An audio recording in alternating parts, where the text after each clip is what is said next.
À la une ce soir, une édition en grande partie consacrée à l'après-Irma. Les secours s'organisent dans les îles de Saint-Martin et Saint-Barthélemy. En revanche, la gestion des rescapés qui débarquent en Guadeloupe n'est pas encore au point, vous le verrez.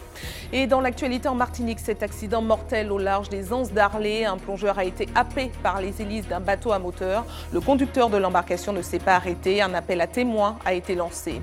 200 personnes mobilisées ce matin dans les rues foyalaises à l'appel des syndicats SNES, FSU et SE-UNSA. Parents et personnels des établissements scolaires du second degré ont manifesté leur inquiétude quant à la réduction des contrats aidés. Et puis la politique se joue sur ATV. Chaque soir jusqu'aux élections sénatoriales, nous recevrons un candidat en lice. Maurice Santiste, sénateur maire du François, est le premier invité de notre série d'entretiens. Bonsoir à tous, heureuse de vous retrouver dans cette tranche info que vous pouvez suivre en direct sur Facebook. L'actualité continue à être marquée par le passage de l'ouragan Irma. Voilà 5 jours que le phénomène a ravagé Saint-Martin et l'heure aujourd'hui est à l'organisation des secours sur l'île, distribution d'eau potable, aide à la reconstruction sommaire des habitations sinistrées. Une équipe du SDIS Martinique est actuellement sur place. Voyez ce reportage de Kathleen Bilascopette et Marc-Olivier Trim. On va distribuer en continu, donc on parcourt les rues, toujours sur Marigot. Marigot nous a affectés, hein, c'est nous. Donc on est sur Marigot, on parcourt les rues et dès qu'on voit une population rassemblée, on donne de l'eau, des vivres et on continue. Okay. Quand on n'a plus d'eau, on retourne au port. L'eau, la priorité absolue pour les sinistrés.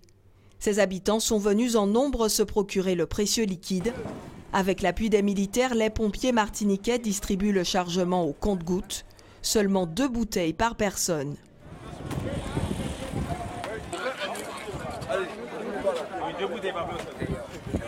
Tout a été rasé par la mer et puis on a tout perdu. Voilà. Il vous manque beaucoup d'eau? Oui, il n'y a pas d'eau, il n'y a pas d'électricité. Un peu plus loin, dans ce quartier de Marigot, les maisons en dur ont tenu. Mais il faut déblayer l'amoncellement de tôles et de branchages. Alors pas de répit pour les équipes de secours.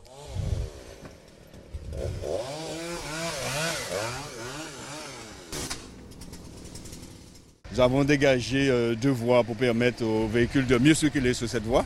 Maintenant, nous allons poursuivre notre reconnaissance jusqu'à la rue, jusqu'au bâtiment Seine-Samar. À Saint-Martin, le grand nettoyage a débuté, mais dans les esprits, le traumatisme est encore bien présent.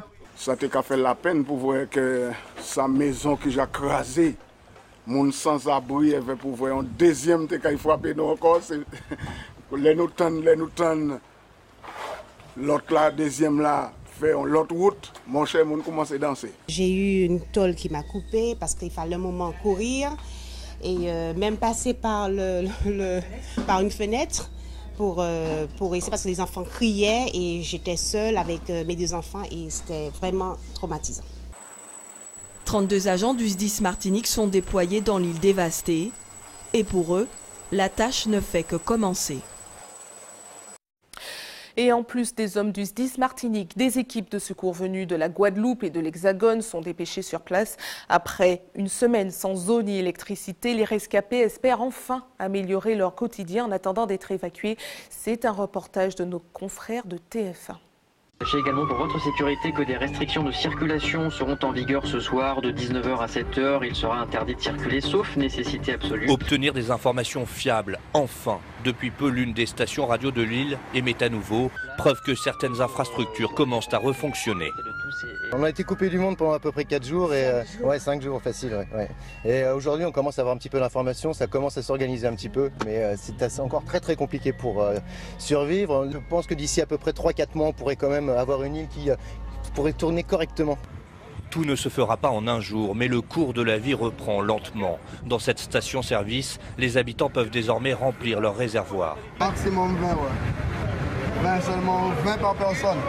Mais pas encore les jerrycans pour faire tourner les groupes électrogènes. Ce que je vois, c'est que j'ai une famille, j'ai un congèle que je maintiens tout juste avec mon groupe électrogène. Et là, aujourd'hui, ce soir, je vais tout jeter. J'aurai plus de nourriture chez moi. Il n'y a aucun problème avec l'essence, on a du stock. Donc il n'y a pas besoin de s'affoler, de speeder, c'est pas la peine. L'impatience gagne pourtant une population exsangue. Des techniciens s'affairent à rétablir le réseau électrique. Quelques rares quartiers ont à nouveau l'électricité. Ça commence à revenir sous le réseau qui est déjà en souterrain. Et ensuite, là, on fait une partie en aérien. Pour rétablir le réseau électrique, 140 tonnes de matériel seront acheminées aujourd'hui. Les Saint-Martinois commencent à percevoir quelques améliorations dans leur vie quotidienne. Mais pour les plus grosses structures, comme cette usine de dessalement, eh bien, il faudra encore patienter. Irma est arrivée par la mer et a ravagé l'usine. Il faut maintenant remettre en état l'ensemble des filtres à eau. Ça va prendre un peu de temps, mais enfin bon, pour l'instant c'est sous contrôle et l'objectif de remettre de l'eau dans 8-10 jours en partie, pour l'instant on le tient. On n'a pas de mauvaises nouvelles, pour l'instant on le tient. L'usine devrait produire 700 mètres cubes d'eau par jour d'ici une semaine, quand les habitants consomment 5000 mètres cubes en temps normal.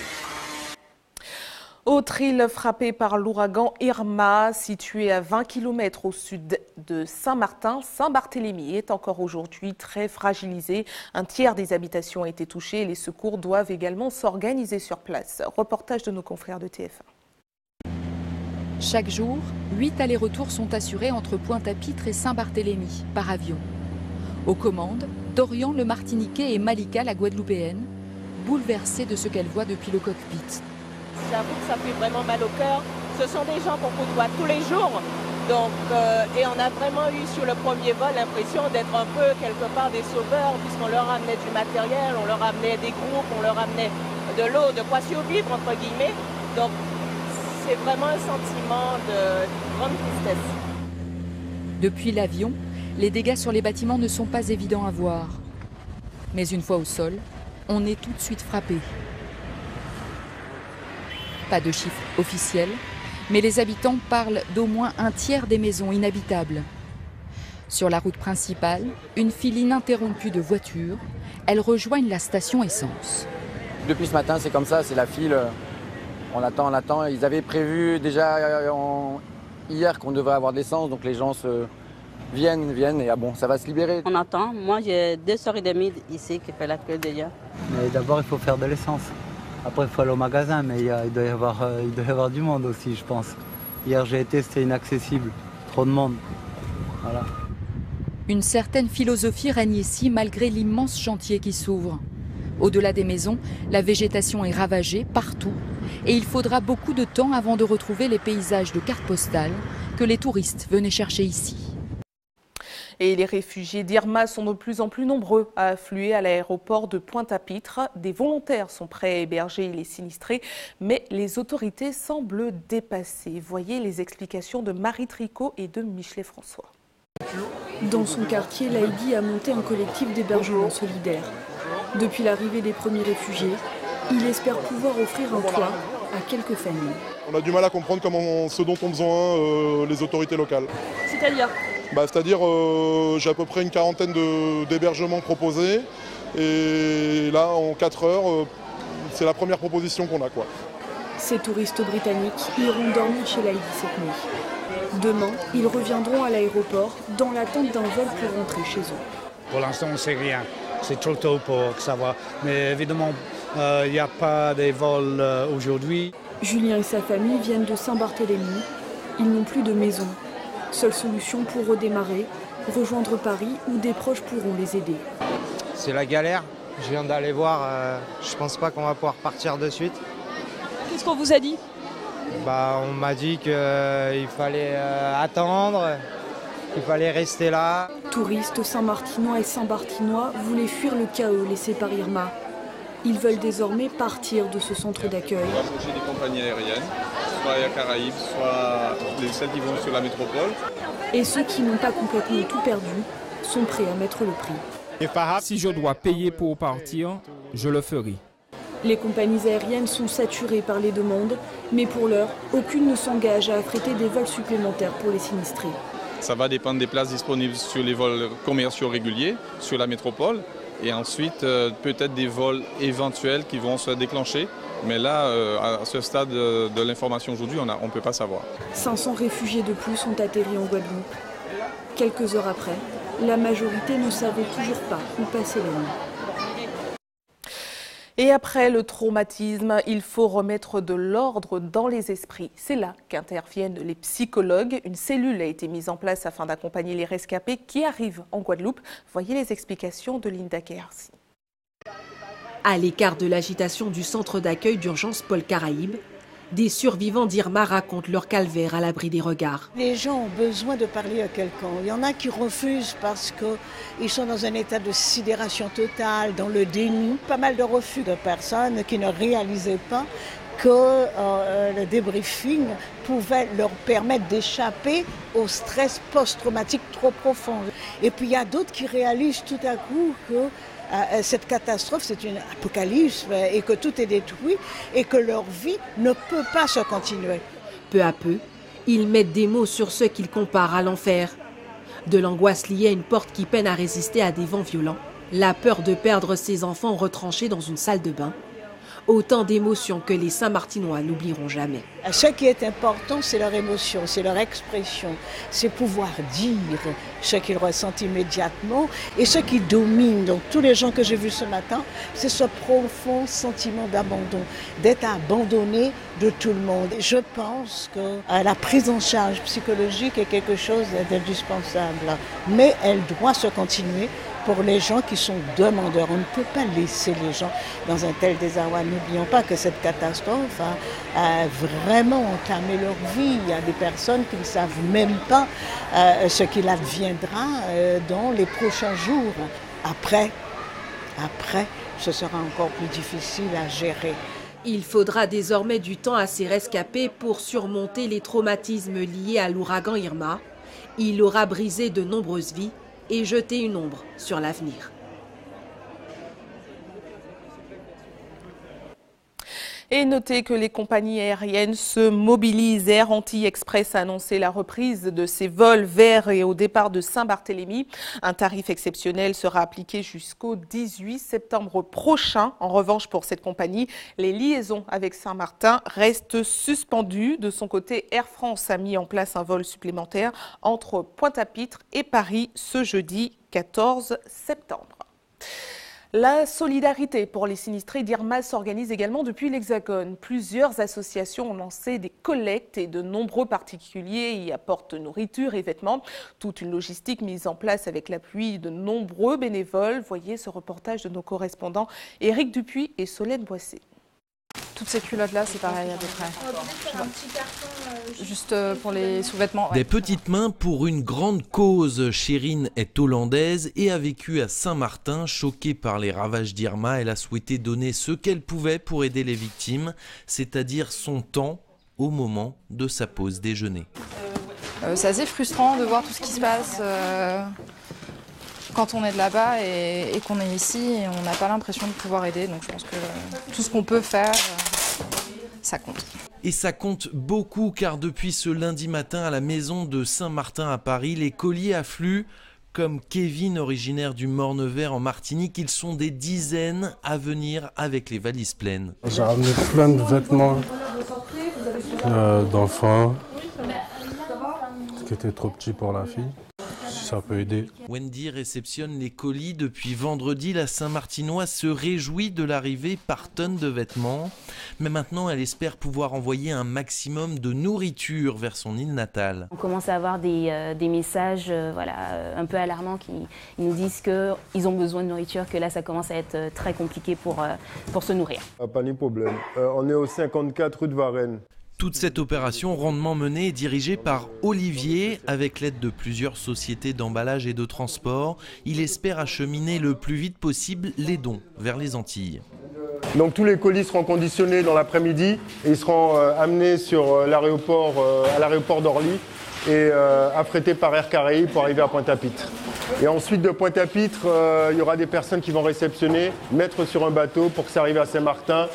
Au pire, mercredi matin. La vague de solidarité des hexagonaux envers les Antillais devrait se poursuivre toute cette semaine. La mairie de Paris a annoncé une réunion spéciale avec les associations communautaires et toute personne de bonne volonté dès ce mardi à l'hôtel de ville.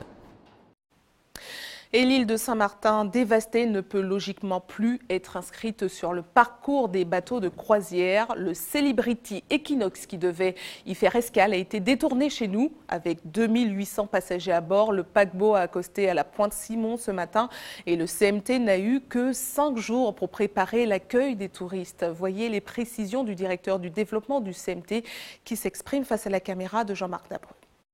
Alors à date, nous n'avons pas d'autres demandes d'escale que celle d'aujourd'hui. Il n'est pas inenvisageable que d'autres demandes soient formulées.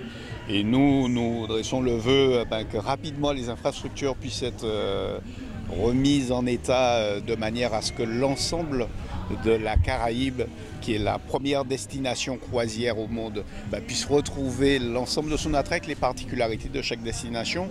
Et oui, nous essaierons de faire au mieux pour accueillir toutes les escales que nous pourrons avoir de nouveau, en sachant que nous avons déjà de prévues une saison qui commencera le 13 octobre et qui s'annonce comme l'une des meilleures de ces 10 dernières années.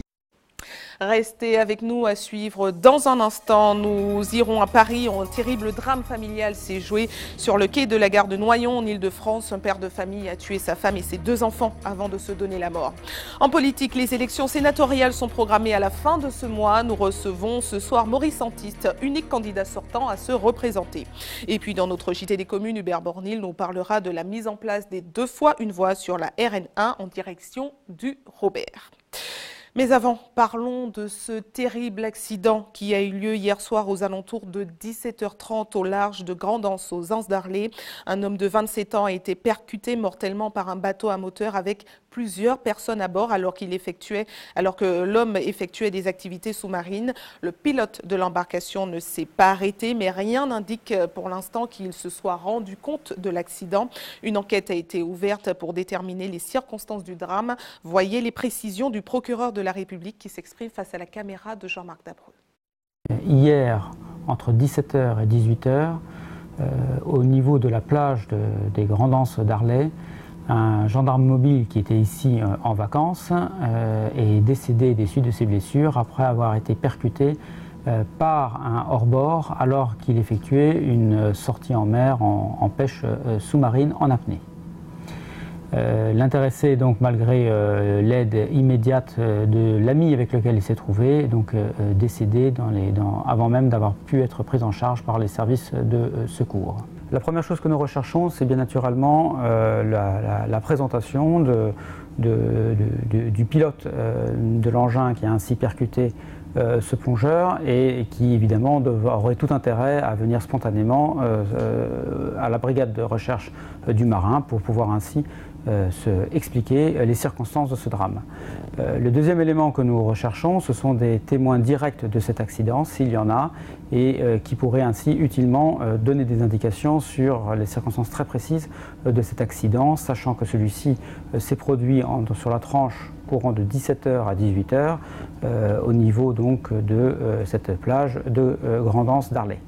Le troisième élément que nous recherchons, ce sont tout simplement des personnes qui étaient présentes cet après-midi-là, c'est-à-dire l'après-midi du dimanche 10 septembre 2017, au niveau de la plage des Grand'Anses d'Arlay et qui pourront ainsi donner quelques indications qui pourront être précieuses pour l'enquête quant au type de bateau, quant à l'identification des bateaux qui se trouvaient là cet après-midi-là.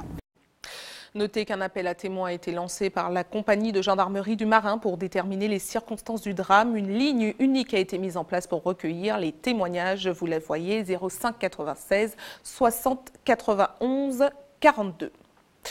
Dans le reste de l'actualité locale, cette mobilisation dans les rues foyalaises, parents, CPE et professeurs du second degré se sont unis ce matin pour dénoncer la réduction des contrats aidés qui pourrait dégrader considérablement le fonctionnement de la vie scolaire.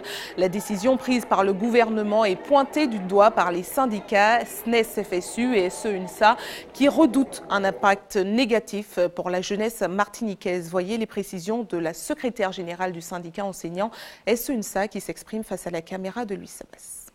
La colère, elle est grande parce qu'ils ont appris un peu comme partout au mois fin août que les contrats n'étaient pas renouvelés, que c'était des licenciements secs. Et donc il faut savoir quand même que c'est une volonté très forte du gouvernement de supprimer les contrats aidés. Déjà 150 000 en 2017 et le plan social va se poursuivre jusqu'en 2020. Et donc en ce qui concerne les établissements scolaires, puisqu'ils sont affectés à des tâches extrêmement importantes comme l'accompagnement des élèves, tout ce qui concerne la restauration, donc c'est un travail extrêmement important qu'ils font. dans les établissements d'accompagnement contre la violence pour juguler l'échec scolaire. Et puis les contrats aidés, c'est aussi dans l'éducation nationale bien sûr, mais c'est aussi avec les associations, dans les municipalités. Et lorsque le gouvernement dit qu'il y a une priorité qui est donnée à l'éducation et à l'outre-mer, c'est faux, puisque nous sommes les territoires les plus touchés par ces suppressions de postes. Mobilisation, vous en doutez, qui a eu des conséquences dans les établissements scolaires. Au Carbet, par exemple, il a fallu gérer tant bien que mal l'absence d'une grande partie du personnel du collège. Pas de cantine ce midi, mais un déjeuner sur le pouce et des cours maintenus toute la journée. Voyez ce reportage de Louis Sabas. Un sandwich, un fruit et un laitage en guise de déjeuner, pris dans la cour du collège du Carbet au lieu du réfectoire municipal. Je pense que c'est assez suffisant pour une après-midi. Dans cet établissement, 100% du personnel de vie scolaire est gréviste. Alors sont les contrats aidés, impossible d'accueillir les enfants à la cantine. À midi, la principale doit gérer et nourrir près de 300 élèves répartis sur 2 sites. Vous serez servi, donc va dans la queue, allez. Je dois souligner, en plus de la solidarité du personnel restant, la loyauté également des personnels enseignants qui m'ont averti des jeudis 12h et encore ce week-end de leur décision de gréver pour la plupart.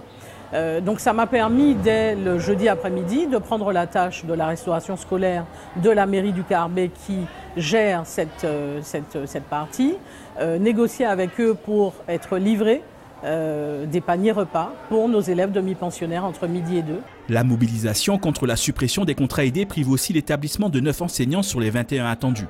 Mais ce matin, au collège, certains cours se sont maintenus tant bien que mal, mais des parents viennent récupérer des enfants à la mi-journée. C'est parce qu'on m'a appelé par rapport à la grève du personnel de vie scolaire pour récupérer mon fils, puisqu'il n'a apparemment pas cours cet après-midi. J'avais une journée un peu chargée, mais voilà, j'ai dû me libérer pour venir le récupérer. Lui et aussi des enfants d'amis qui travaillent très loin, cette Marie par exemple. Donc j'ai dû récupérer la fille d'une amie. Ici, c'est la solidarité entre les professeurs, les personnels administratifs ou techniques, non grévistes, qui a permis de maintenir cette journée d'école perturbée quelques jours à peine après la rentrée scolaire. Et Alizé Lutran nous a rejoint sur ce plateau pour nous expliquer concrètement quelles seraient les conséquences que pourrait avoir la réduction drastique du nombre de contrats aidés. Alors Alizé, où en sommes-nous au niveau du renouvellement des contrats aidés justement ? Eh bien écoutez, au point mort. Il faut savoir qu'en Martinique, les contrats aidés concernent environ 3000 personnes. Aujourd'hui, les seuls contrats qui ont été renouvelés, ce sont ceux des écoles primaires, environ 300. Mais pour le reste, stand-by. On estime que là, à la rentrée, la moitié des contrats aidés n'a pas été renouvelée, Sabrina. Alors, Édouard Philippe, le Premier ministre, avait pourtant promis qu'il n'y aurait pas d'impact pour les Outre-mer. Finalement, ce n'est plus le cas. Alors, il avait effectivement dit qu'il ferait en sorte que les contrats aidés soient préservés en Outre-mer et notamment au niveau de l'éducation nationale, qui est quand même un secteur prioritaire. Mais aujourd'hui, ça n'est pas tout à fait le cas. Le Premier ministre a annoncé le 24 août dernier qu'il donnerait rapidement ces mesures dérogatoires, à savoir quelles enveloppes seraient ou non conservées. Et c'est aussi la question que se posent les maires des communes. Et j'ai pu joindre l'association des maires, justement, dont une partie, vous le savez, s'était rendue de façon inopinée en préfecture fin août dernier, pour obtenir des réponses auprès du préfet sur l'avancée de ce dossier. L'association a relancé le préfet la semaine dernière, c'est ce qu'on m'a dit cet après-midi, mais pas de nouvelles encore sur le dossier. Et il y a urgence, car aujourd'hui, les communes sont suspendues aux décisions de l'État, qui tardent, et les maires prévoient même d'en appeler directement, d'interpeller directement Emmanuel Macron, et peut-être après la préfecture de nouveau. Et que dit la préfecture de tout ça ? La préfecture de son côté, que j'ai également joint cet après-midi pour l'heure, la préfecture, elle détourne quelque peu l'attention en mettant en avant les autres leviers de l'État en matière d'emploi. 2 exemples. Tout d'abord, le plan 500 000 formations lancé en 2016 qui a pour but de doubler le nombre de formations offertes aux demandeurs d'emploi. En Martinique, ça représente environ 700 formations rémunérés. Autre exemple aussi, autre cas qu'elle met en avant, l'augmentation des places au RSMA, ce qui représente un petit peu plus de 1500 places cette année. Malheureusement, à court terme, cela ne répond pas à la disparition subite des contrats aidés, et notamment dans les établissements scolaires, vous en doutez bien. Alors, on peut se poser la question, est-ce que la CTM ne pourrait pas financer en partie ces contrats aidés ? Alors, la réponse est catégorique, c'est impossible. J'ai pu joindre aujourd'hui Francis Carole, qui, vous le savez, est le conseiller en charge des affaires sociales. En fait, ils n'en ont tout simplement pas les moyens. À elle seule, la CTM possède 500 contrats aidés et la collectivité a signé une convention avec l'État. Écoutez bien, dans laquelle le gouvernement s'engage à financer 85% de la rémunération des personnes en contrat aidé et la CTM, elle, prend 15%. Seulement, rien que ces 15% représentent plus de 2 800 000 € de budget. Aujourd'hui, la CTM elle-même pourrait perdre la moitié de ses contrats aidés et demande instamment au gouvernement qu'il précise d'urgence ses engagements. Vous l'aurez donc compris, seul l'État aujourd'hui a les cartes en main, mais pour le moment, pas de son, pas d'image. Très bien, merci à vous Alizée. On se retrouve demain pour d'autres explications sur un autre sujet. À demain. Merci à vous, à demain. Et nous partons tout de suite à Paris avec ce terrible drame familial qui s'est déroulé dans la petite ville de Noyon, à 5 km de Paris. Un policier a battu sa compagne d'origine guadeloupéenne ainsi que ses 2 enfants avec son arme de service. L'homme de 38 ans n'aurait pas accepté que sa femme le quitte. Voyez ce reportage de nos correspondants Solène Boissé et Tafari Tyrolien. Le corps du monsieur, il était là, juste là. La dame, elle était là juste devant. Bruno est l'un des rares témoins sur place au moment des faits. C'est lui qui a secouru la fillette de 5 ans, seule survivante de la tuerie. J'ai entendu plusieurs coups de feu, j'ai entendu hurler, donc j'ai accéléré le pas. Et puis quand je suis arrivé là, j'ai vu une jeune gamine qui hurlait, qui avait peur et tout. Donc j'ai mis la petite fille en sécurité. J'ai fait tout ce que je pouvais faire. Voilà, je suis un citoyen normal. Au lendemain de ce triple assassinat, les usagers de la gare ont repris le cours de leur vie. Sur les lieux, les bâches et cordons de sécurité ont disparu. Seul un bouquet de fleurs déposé par ses amis du couple. Moi, tous les jours, je le croisais, c'était appel de phare, le petit signe. Il nous reconnaissait, on était dans Guiscard, il venait, on se disait bonjour. Mon mari qui parle créole, il parlait créole avec eux. Mais je vous dis, des gens vraiment sans histoire, c'est pas possible. Même encore maintenant, pour moi, c'est pas possible. Pas eux. À 10 km de là, à Guiscard, la ville de résidence du couple, l'incompréhension persiste. Franchement, je sais pas ce qui a pu se passer, quoi. C'est vraiment un drame, quoi. C'est dur. C'est dur pour les enfants, quoi. Puis la petite qui a vu, la petite qui reste, puis qui a vu la scène, son papa en train de faire ça, c'était pas un homme violent du tout. Il faisait toujours son cross, il passait devant chez moi, il courait. Ce lundi matin, la procureure de la République a confirmé l'usage de l'arme de service du policier. Une cellule d'écoute a été mise en place dans les écoles où 2 des enfants sont inscrits. Je vous le disais en titre, la politique, c'est sur ATV. Chaque soir de la semaine jusqu'au 24 septembre prochain, date des élections sénatoriales, nous recevrons un candidat afin qu'il nous présente son programme. C'est l'heure de notre entretien politique.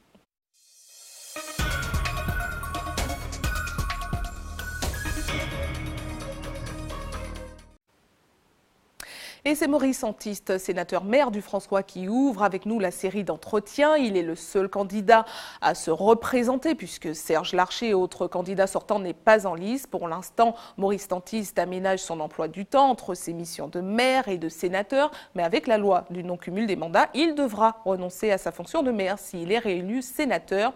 Juste avant de prendre connaissance de ses projets, je vous propose de regarder son portrait réalisé par Guillaume Bacoul. Il est le sortant des élections sénatoriales du 24 septembre.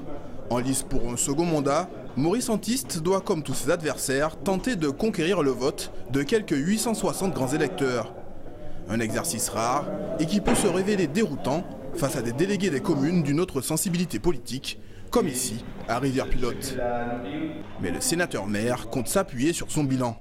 J'ai produit une proposition de loi sur l'intercommunalité. En plus des documents en termes de bilan que j'ai pu lancer à l'adresse des 900 grands électeurs de la Martinique pendant les 6 années de mon dernier mandat.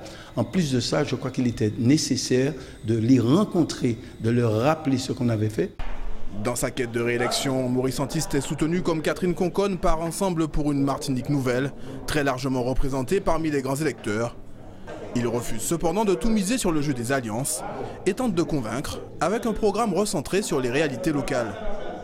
Mon axe premier, c'est surtout avec l'expérience que j'ai, veiller à ce que tous les textes votés tiennent compte de nos spécificités, ce que j'appelle vulgairement tropicaliser les textes. Nous avons le devoir, nous qui représentons les nôtres dans ces assemblées, eh bien, nous avons le devoir d'attirer en permanence l'attention du législateur que nous sommes, l'attention sur les manques de certains textes et que nous pouvons amender de telle sorte qu'ils nous soient favorables autant que les contrées lointaines.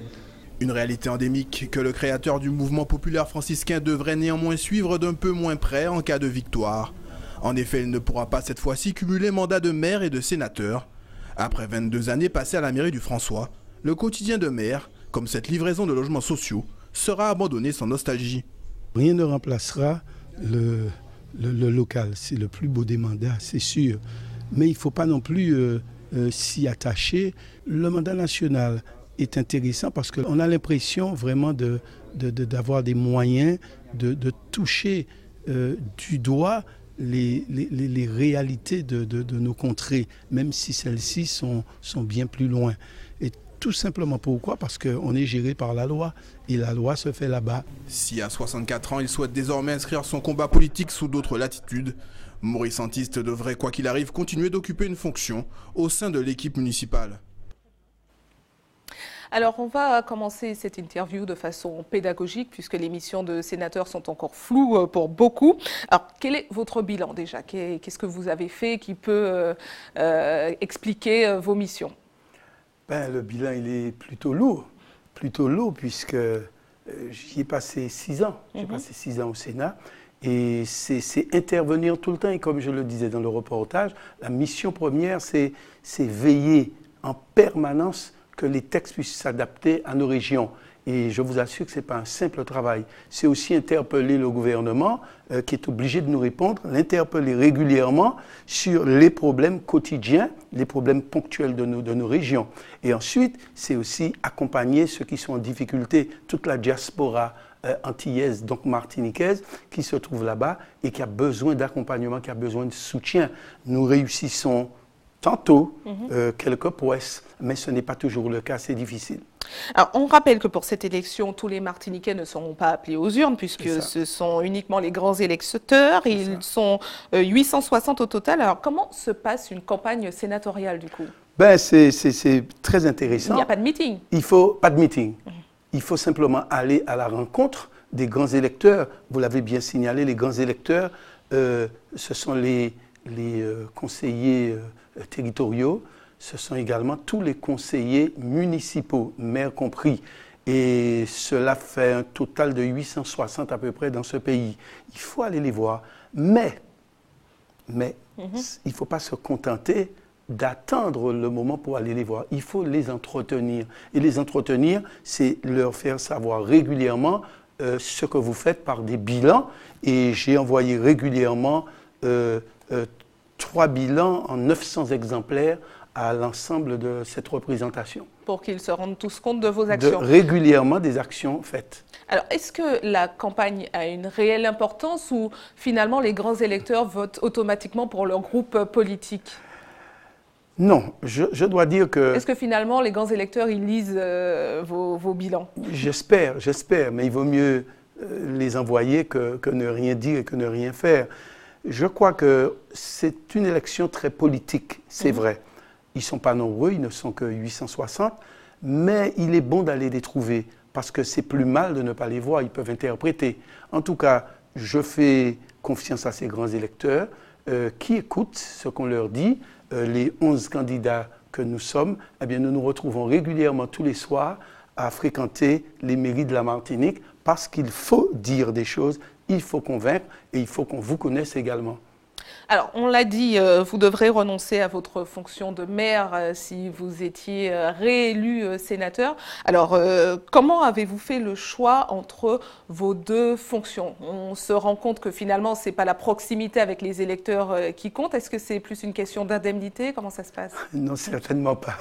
Certainement pas. Je crois que la bonne raison, c'est dans mon cas. Je l'ai été déjà pendant 6 ans. Et j'estimais que j'ai mis en chantier un certain nombre de dossiers qui valaient mieux que je continue à les travailler.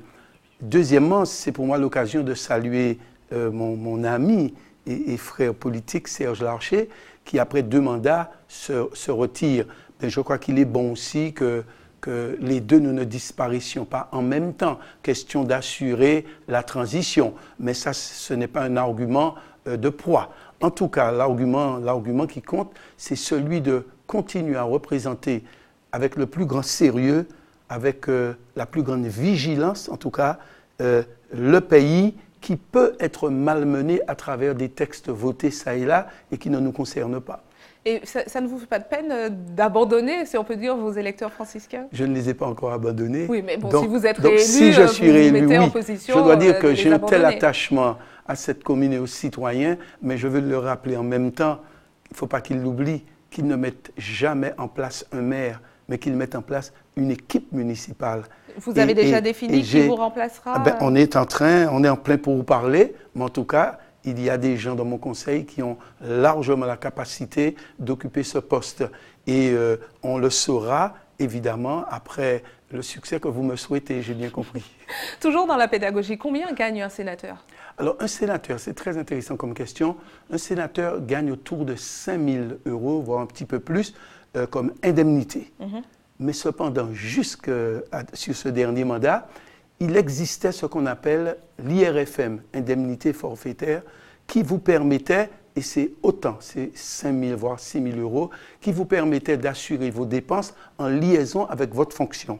Mais cette indemnité est retirée par la loi bientôt et on va opérer autrement. Vous pourrez toujours faire ces dépenses, mais vous serez remboursé sur facture. D'accord. Donc ce n'est pas du tout pareil. Mais j'estime que l'indemnité est largement suffisante. Pourquoi? Parce que vous avez une telle assistance dans une assemblée comme le Sénat, une telle assistance et puis diverses enveloppes pour vous permettre de travailler en toute sérénité, en toute quiétude. Alors, on a la sensation que vous êtes de plus en plus discret, médiatiquement en tout cas. On ne vous a pas beaucoup entendu ni pour les présidentielles, ni pour les législatives. Pour le Tour d'Ailleul, il me semble qu'on ne vous a pas beaucoup entendu, alors qu'avant, vous étiez très présent. Alors, quels sont les nouveaux rêves de Maurice Santiste? Est-ce que vous avez de nouveaux rêves? J'ai des rêves en permanence, mais le fait qu'on m'entende moins, vous emportez la responsabilité, c'est parce que vous ne m'invitez pas suffisamment. Un. Deux, je suis sur le Tour d'Ailleul, pas à l'écran, mais je n'ai jamais raté un Tour d'Ailleul et je le fais pour une dizaine de radios ensemble. Donc je suis en radio depuis et les gens savent bien que je suis là.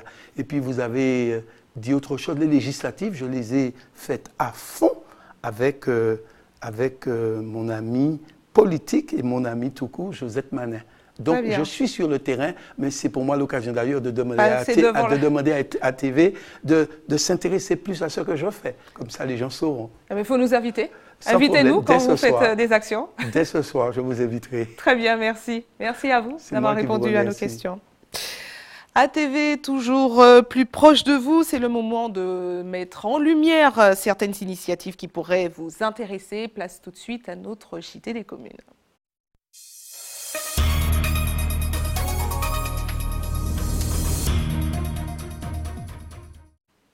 Un JT des communes qui commence sur la RN1 qui s'est transformée en 2 fois 2 voies. Les travaux sont en cours d'achèvement, mais les automobilistes peuvent déjà y circuler et bénéficier de la réduction des embouteillages. Hubert Bornil et Johan Boulard se sont rendus sur place. Regardez. Fini les tracasseries du quotidien à cause de la mise à 2 voies de ces travaux ici au Robert au niveau de Mansarde et plus loin Gachette. Les travaux sont pratiquement terminés, on le voit, le résultat est déjà pas mal. Près de 100 000 véhicules empruntent quotidiennement cet axe routier de la RN1 au niveau du Robert. La première tranche est terminée, des travaux qui ont été longs et surtout gênants pour la circulation et les riverains. Les voitures auront bien, t'as compris, il aura bien circulé bien. L'entrée, l'école, ben là, on est un petit peu difficile, mais au fil du temps, ben, la réalité, mais bon travail qui fait en les routes là, Robert. Il fait sens giratoire là, tout pareil. Il a arrangé ça, c'est bon? Oui, il a arrangé, non. La route là, belle, mon temps paye bien, machine à aller vite.